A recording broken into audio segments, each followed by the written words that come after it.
Hello friends, in this particular video I am going to discuss about carbon and its compounds. Now when I talk about carbon and its compounds, the first thing what I should know is in the periodic table, the modern periodic table is based on atomic numbers, and when we talk about atomic numbers, as per my knowledge, carbon comes at the position 6.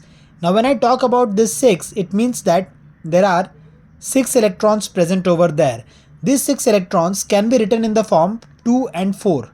When you know the inner orbit, जब अंदर वाला orbit fill up होता है तो उसमें 2 electrons जाते हैं और उसके बाद जो बचे हुए 4 इलेक्ट्रॉन्स हैं वो बाहर वाले ऑर्बिट में जाते हैं. But with this 2 and 4 combination it's not achieving an octet. Octet chemistry के लैंग्वेज में कहा जाता है जब एक एलिमेंट बिल्कुल इनर्ट स्टेट में होता है, यानी वो रिएक्ट नहीं करने वाला. नाउ जो मॉडर्न पीरियोडिक टेबल है, जब आप स्टार्ट करते हो तो हाइड्रोजन के बाद सेकंड आपका एलिमेंट आता है हीलियम. हीलियम का जो शेल है वो 2 पे फिल्ड अप है. हीलियम के बाद you have got lithium, beryllium, boron, carbon, that order. उस ऑर्डर में आपका कार्बन आता है 2,4 पे. Now when we talk about this, अब 8 तक पहुंचने के लिए उसके पास 2 ऑप्शन है, either to lose electron, either to gain electron और to share electrons. Losing and gaining क्यों पॉसिबल नहीं है, that I will explain in the next video which I will post about carbons. Right now हम assume करके चलते हैं कि वो शेयर करके अपने बॉन्ड्स बनाता है. Organic compounds, plants and animals. Now this organic compound they are obtained from the sources of plants and animals. Plants और animals से ये organic compounds आते हैं. Inorganic compounds के sources होते हैं minerals से, यानी earth crust के अंदर जो भी minerals आपको मिलते हैं वो सब inorganic compounds वहाँ से आते हैं. Next what we have is allotropes. What do we mean by allotropes? Allotropes का मतलब होता है they have same chemical properties but different physical properties. When you talk about allotropes, किसी भी एलिमेंट के जो allotropes हैं उनके केमिकल प्रॉपर्टीज सेम होंगे, फिजिकली वो एक दूसरे से अलग दिखते हैं.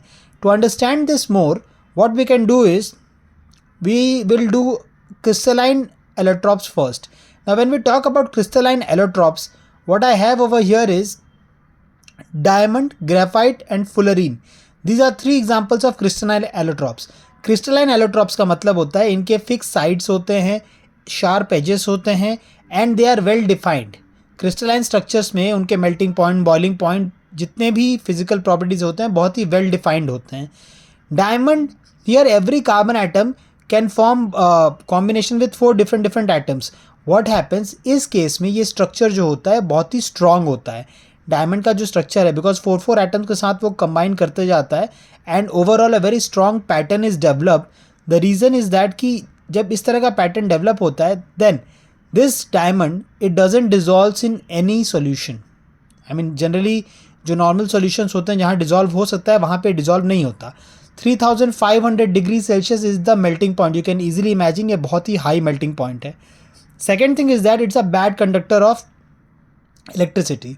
This is the details I am mentioning about diamond. Although जब आप टेक्स्ट बुक पढ़ोगे तो उसमें इससे बहुत ज़्यादा डिटेल्स आपको मिलेंगे, बट यहाँ पे just for synopsis purpose I have given few details. Then the next one is graphite. When I talk about graphite, graphite की स्पेशलिटी ये है कि graphite में भी इस तरह का एलोट्रॉप है डायमंड का, बट यहाँ पर आप नोटिस करोगे तो here we have got 4 atoms, here we have got 3 atoms. 3 atoms होने की वजह से यहाँ पे थोड़ा सा स्पेसिंग मिल जाता है and there is the movement of electron. You can clearly see I have mentioned free electron movement is there. free electron movement होता है, hexagonal structure बनता है वहाँ पे. जब ये फ्री इलेक्ट्रॉन मूवमेंट होता है so that they can conduct electricity. This is the basic difference between diamond and graphite. Graphite can conduct electricity and graphite का जो एग्जांपल है, इसको क्ले के साथ मिक्स करके we can make pencil lead. So this was done by a scientist, I don't remember his name clearly, I think Conte शायद नाम था उनका जिन्होंने ये बताया था. Next is fullerene. When we talk about fullerene, fullerene is the third type of crystalline allotrope of carbon, जिसमें C60, C70 उसके एग्जाम्पल्स हैं. 30 to 900 कार्बन एटम्स होते हैं एक एक फुलरीन मॉलिक्यूल में और ये सॉल्युबल होते हैं ऑर्गेनिक सॉल्वेंट्स में. फुलरीन के बारे में अभी मैं डिटेल में नहीं जाना चाहता because it is save for another particular topic जो कि मैं बाद में करने वाला हूँ about nano tubes and nano technology. उसमें फुलरीन्स के बारे में हम डिटेल में पढ़ेंगे क्या क्या है वो. Next I am talking about amorphous non-crystalline allotropes.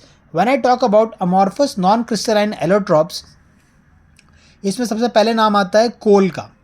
Coal is a fossil fuel and coal is formed in 4 different stages which we call now this ये जो स्टेजेस आते हैं इनके नाम है पीट, लिग्नाइट, बिट्यूमिनस कोल और एंथ्रासाइट। जैसा कि आप देख सकते हो पीट के अंदर high water content is there और कार्बन कंटेंट कम होता है, so heat is also less.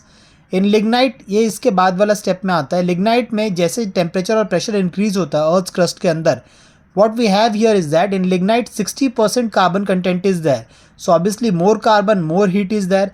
Then we have got bituminous coal. Bituminous coal में 70 to 90% carbon is there. Anthracite is there. Anthracite में 90 to 95% carbon होता है. When you have all this, जब ये आपके पास है तो anthracite is one of the best form of coal जिसमें कि आपका heat content बहुत अच्छा आता है. Next we know about charcoal. When we talk about charcoal, here we have animal bones, plants combustion of would, animal bone से produce होता है और प्लांट्स जब कंबशन ऑफ वुड होता है तब आपको चारकोल प्रोड्यूस होकर मिलता है उसमें से। Next one is coke. This is not about the soft drink Coke.